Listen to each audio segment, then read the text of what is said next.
What if the time and dedication you're putting into your tendon rehab is all for nothing? This is what could happen if you don't give your body the right nutrients to rebuild the tendon. Because essentially, even the most painful tendons require two crucial steps to heal. The first is an adaptation signal to repair and get stronger. This is achieved with precise loading protocols that progressively and safely challenge the tendon more and more. But the other crucial step is giving your body the necessary nutrients it needs to rebuild healthy tendons. Miss one of these two steps and healing becomes a lot more difficult. Luckily, this paper has just released a step-by-step guide covering every possible nutrient you need in your diet to heal painful tendons. But the authors send a clear warning stating that before any individual nutrient is considered, the total calories consumed per day needs to be sufficiently met in your day-to-day energy expenditure. This is referred to as energy availability. And the authors recognize that when someone is injured, they may consume less food overall in response to lower training volumes, appetite suppression, pain, stress, or concerns about body composition.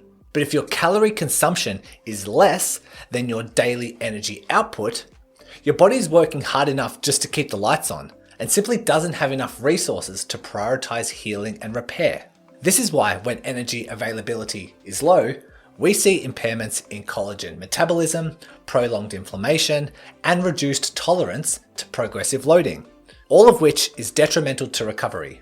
So make sure you assess the trend in your body weight, and if you're unintentionally losing weight over several weeks, that's one of the easiest clues that your input and output isn't syncing up.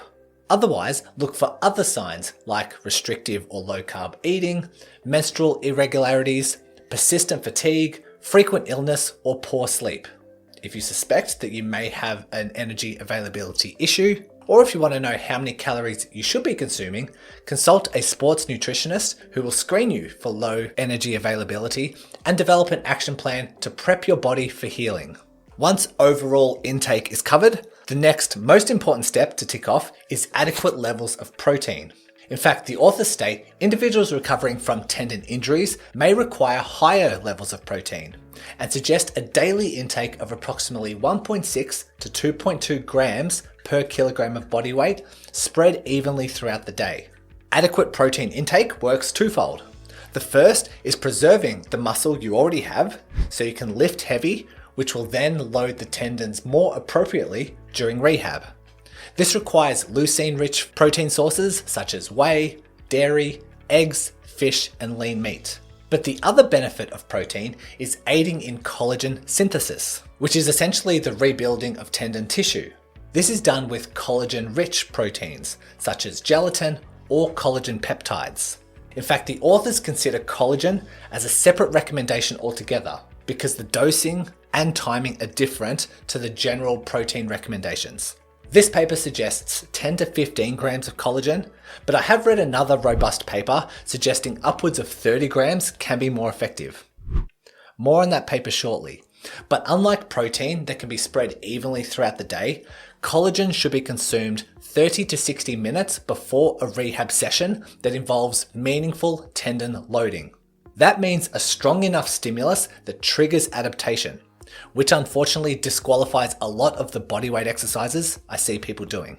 The authors also mention several times to make sure the basics are covered properly before progressing through these recommendations. I like to think of it like a pyramid.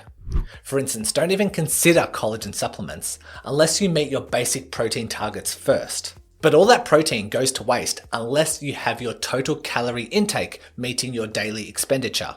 And none of this matters unless you give your tendon the right adaptation signal with the right rehab exercises under the right sets, reps, and weights. But my clients are always asking me for more 1%ers to get the upper edge on their recovery. So if you're covering all the basics really well, I have 4 more layers of this pyramid, which are less clinically robust, but still have the potential to help.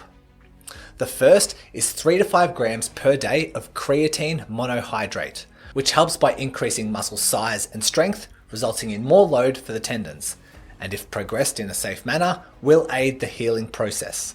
The next is boosting vitamin D levels if found to be deficient. This may help a number of processes, including collagen synthesis. Next is ensuring 1000 to 1200 milligrams of calcium per day in your regular diet, such as milk, yogurt, cheese, sardines, chia seeds, and almonds.